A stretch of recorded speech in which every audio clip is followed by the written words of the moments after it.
Burkina Faso's young and charismatic leader, Ibrahim Traoré, has emerged as a major player in the political scene of West Africa, garnering both strong allies and adversaries. Traoré has taken decisive action to alter the political and security structures of the nation since assuming office in 2022.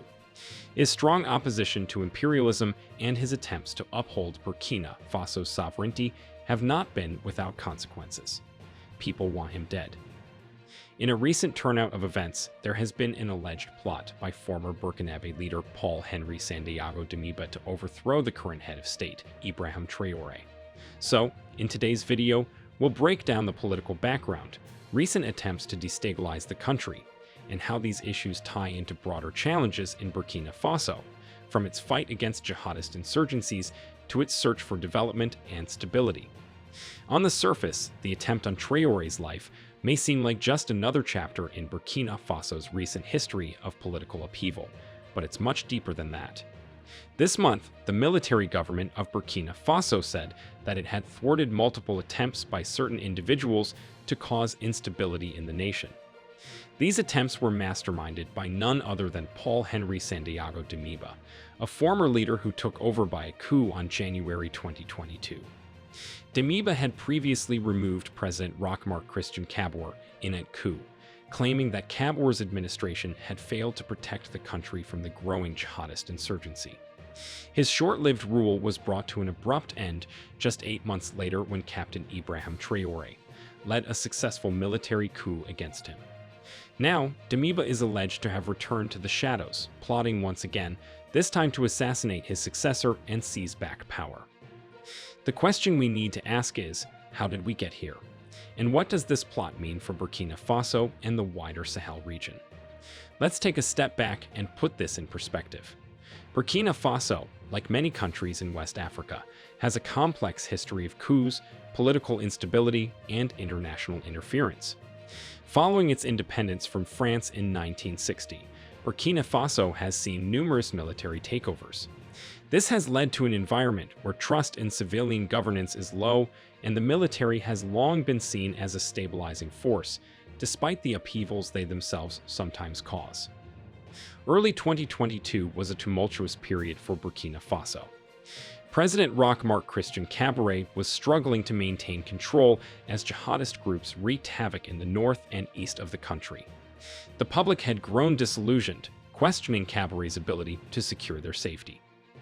Then, Damiba, a military man trained in France and the US, stepped onto the scene. He led a group of disgruntled officers in a coup that ousted Kabore, promising to crush the insurgents and bring peace to the troubled nation. But as months went by, Damiba struggled to deliver. The jihadist threat persisted and, in some areas, even worsened. Now, here's the irony. Damiba came to power on a promise of security, but it was his failure to secure the country that led to his downfall. The same dissatisfaction that toppled Kabore would return to haunt Damiba in just a few short months. By September of the same year, Traoré, a younger and more dynamic military officer, had staged another coup, sending Damiba into exile. Under Traoré, the Burkinabé government turned away from France, which had long been a dominant force in the region, and sought military and economic alliances with new partners like Russia, Iran, and Turkey. This was a major geopolitical shift and one that angered many international actors who had a stake in Burkina Faso's affairs. Now, reports have surfaced that Damiba had been orchestrating a military and political conspiracy to eliminate Traoré and seize power once again. According to the Burkinabé security minister, several attempts were made to destabilize the government. The plot had a broad reach, involving a network of former military officers and external actors, all aiming to strike at the heart of Traoré's regime. What's even more intriguing is the accusation that some of these plotters were working with terrorist organizations.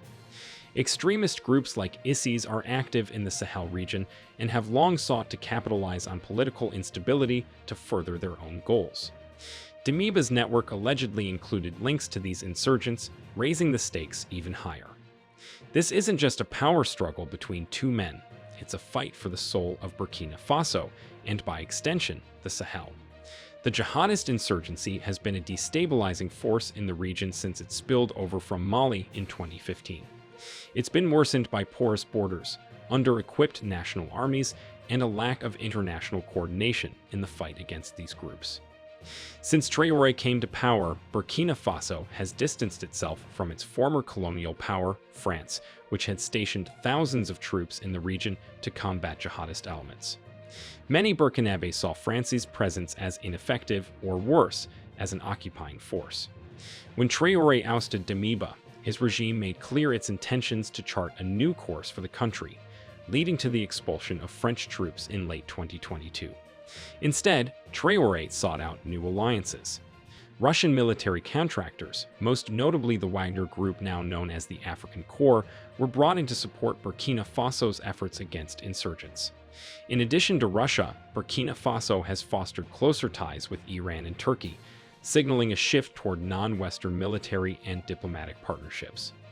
This geopolitical reorientation has left the country at odds with several Western nations, while reinforcing its relations with other military governments in the region, such as Mali and Niger.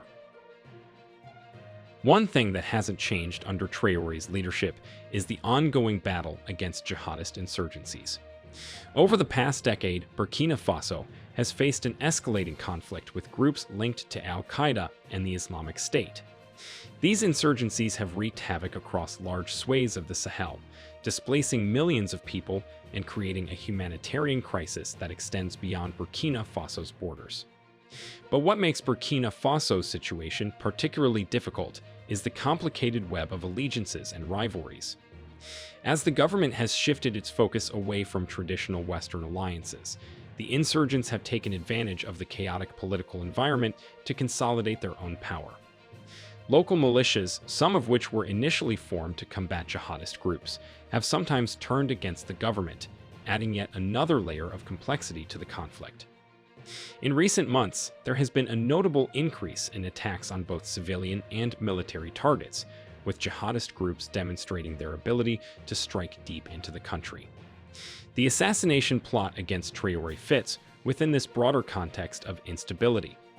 With Damiba allegedly coordinating attacks in conjunction with external forces, the line between domestic politics and international terrorism becomes increasingly blurred. While specific details about casualties related to this particular assassination plot have not been made public, the minister alleges that 14 people were behind this attack, including journalists, foreign intelligence personnel, former ministers, and of course Damiba.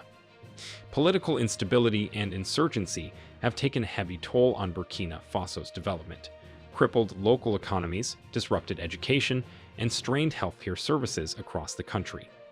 The country ranks among the poorest in the world, with a low Human Development Index score and limited access to basic services like education and healthcare. The insurgencies, which have displaced more than 2 million people, have further strained already fragile infrastructure.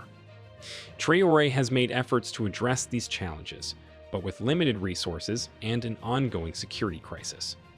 The new partnerships with Russia, Turkey, and Iran may bring some benefits in terms of military hardware and training, but they are unlikely to provide the large-scale development aid that Burkina Faso so desperately needs.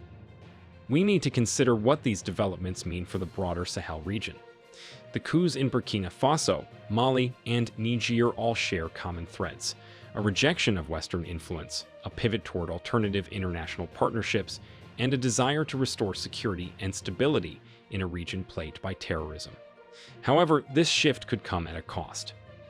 The Wagner Group, which has become increasingly involved in the Sahel, has faced allegations of human rights abuses and looting of natural resources. As these military governments seek to consolidate power, the risk of further violence and instability increases, not only within their own borders but across the region.